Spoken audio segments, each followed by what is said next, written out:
A Taoist stands observing two animals, a snake and a crane, poised for combat. He sees the animals making slow, evasive movements, followed by explosive releases of power, but each time the opponent manages to evade. After several minutes of these seemingly deadly attacks, the pair realize that they are evenly matched, and thus to go on fighting would be futile. They simply go their separate ways with no damage done. It is this encounter that inspires the Taoist to create a martial art known for slow, evasive movements and sudden releases of power that don't necessarily injure the opponent. This art is Tai Chi boxing, Tai Chi Quan, and the Taoist is Zhang Sanfeng, one of the most mysterious martial artists in Chinese history. Hi, I'm Ben Hedges and welcome to Learn Chinese Now. On this channel, we not only teach Chinese language, but also introduce to you myths and legends from Chinese history. According to the history of the Ming, Zhang Sanfeng was born during the Song dynasty and lived for 200 years through the Song, Yuan, and Ming dynasties. And if you are wondering how he could have done that, Zhang was said to have become a Taoist sage or Zhenren through his practice of the Taoist cultivation arts.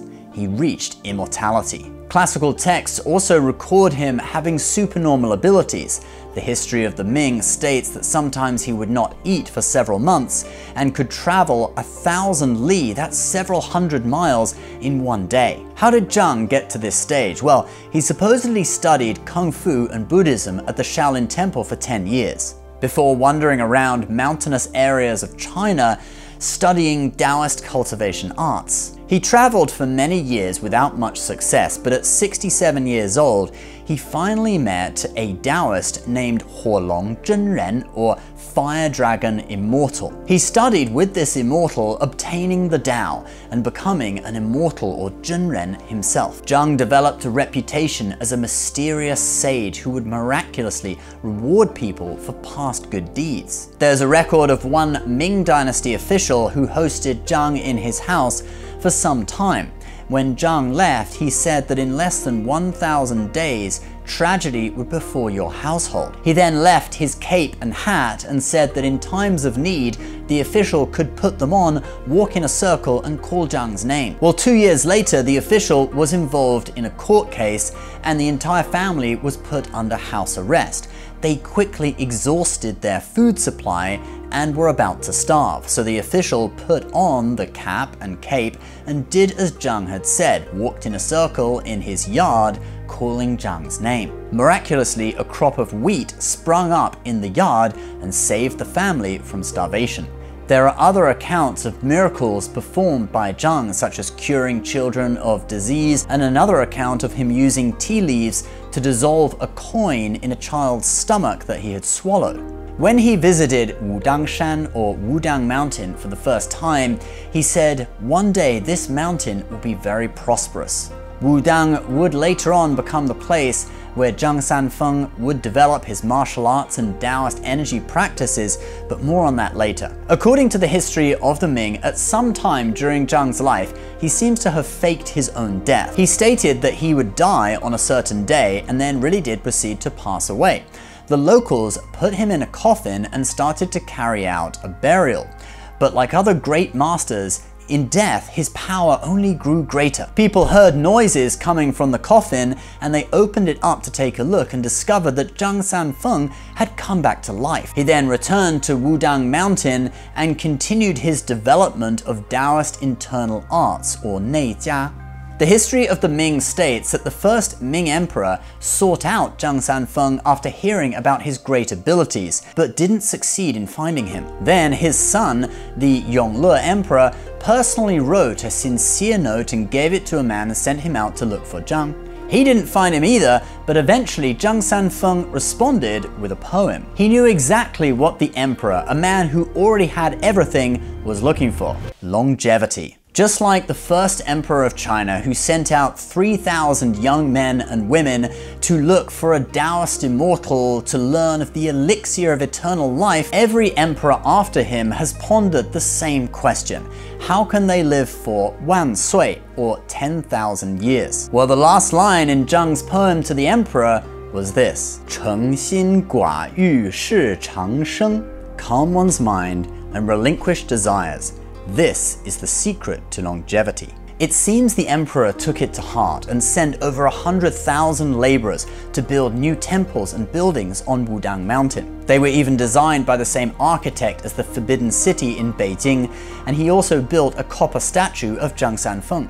The mountain, with its huge array of Taoist temples, is now a World Heritage Site. To give an idea of the scale, the temple compounds are connected by a 70-kilometer or 43-mile-long approach from the foot of the mountain to its highest peak. There were 9 palaces, 9 monasteries, 36 nunneries and 72 temples on the mountain during Ming times, and 53 ancient buildings survive today. Thus, Zhang's prediction that Wudang Mountain would become very prosperous in the future came true. But what about his boxing art? Well, Zhang Sanfeng is considered the grandfather of all the Wudang martial arts, which include Wudang Tai Chi. He took the hard styles that he had learned at Shaolin and started incorporating Taoist philosophy and practices, making a softer, more profound fighting style.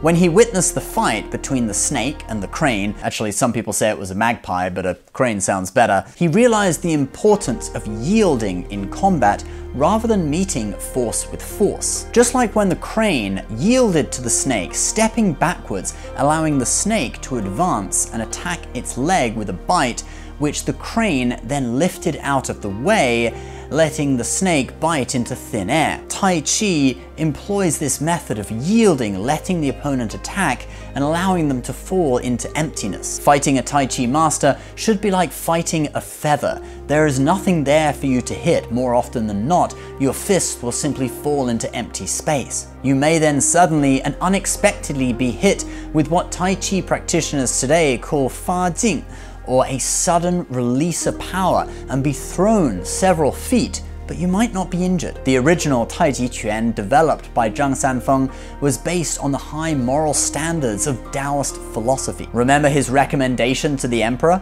Calm one's mind and relinquish worldly desires? A Taoist immortal has no desire for violence or revenge against an attacker. It is simply about stopping an attack without creating a negative tie by harming your opponent. Zhang left a multitude of writings to the world, such as the classic of Tai Chi or Tai Ji Jing, and other texts that focus on the cultivation of the Tao, such as Da Dao Lun and Xuan Ji Zhi Jiang. These texts are attributed to Zhang Sanfeng and focus on the spiritual side of what he practiced, but are not commonly read by Tai Chi practitioners now, and perhaps are a little too cryptic for modern people to understand anyway. But without the spiritual aspect, Tai Chi practitioners' movements can never go beyond the human world and reach a supernatural level. In addition, Tai Chi has now been divided up into different family styles.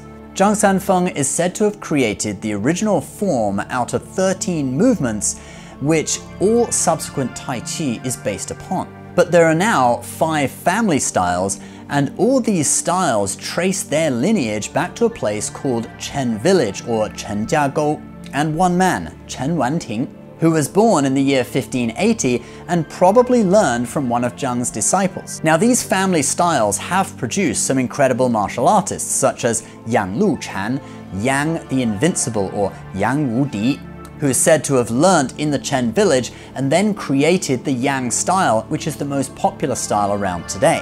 Then there was also the legendary martial artist Sun Lutang, who created the Sun style of Tai Chi. But these masters were merely people. They were not Taoist immortals. And with each generation, they added in their own things and moved further and further away from what Zhang Sanfeng originally taught. Now China's Folk Literature and Art Association doesn't even recognize Zhang Sanfeng, and in 2007 they recognized Chen Village in Henan Province and not Wudang Mountain as the birthplace of Tai Chi, with Chen Wanting as the founder. This is just one more step in a process that has been going on for centuries. Tai Chi turning from a Taoist practice through which one can achieve immortality into a mere physical exercise that can provide some degree of longevity and health benefits and can enable one to defend oneself, but no one's becoming a Taoist immortal or Zhenren through Tai Chi these days. The true teachings of Zhang Sanfeng are lost to history. Zhang Sanfeng was indeed a mythical figure, and some of the stories that we've talked about are possibly hard for people today to take as true. But all the miraculous stories we mentioned in this video do come from real historical writings. Apart from the one time when he died and came back to life, the history of the Ming does not record Zhang's death, and even ends his biography saying it is not known if he is dead or alive. So maybe the Taoist immortal Zhang Sanfeng is still out there, watching over Wudang Mountain, keeping a clear heart and mind and steering clear of worldly desires, practicing the original Tai Chi that he created. He truly is one of the most mysterious martial artists in Chinese history. Thank you so much for watching, guys. Please leave your comments below and do subscribe to the channel if you're new. On this channel, we teach both Chinese language and give you incredible stories from Chinese history. If you want to learn more about Chinese arts and culture, my co-host on this channel, Jared, is the MC for Shenyun Performing Arts, the top Chinese performing arts company in the world. They tour the globe every year during winter and spring. It's their off-season now, but they do have an online platform called Shenyun Creations, or Shenyun 作品, where you can watch their classical Chinese dance performances from the comfort of your own home. I will put a link to Shenyun Creations below. And if you happen to be watching this video in the future when a tour is going on, we also have another link below where you can get a discount on Shenyun tickets in the form of a waived booking fee. Once again, everyone, please subscribe if you're new. Thank you very much for watching, and we'll see you next time. Bye-bye.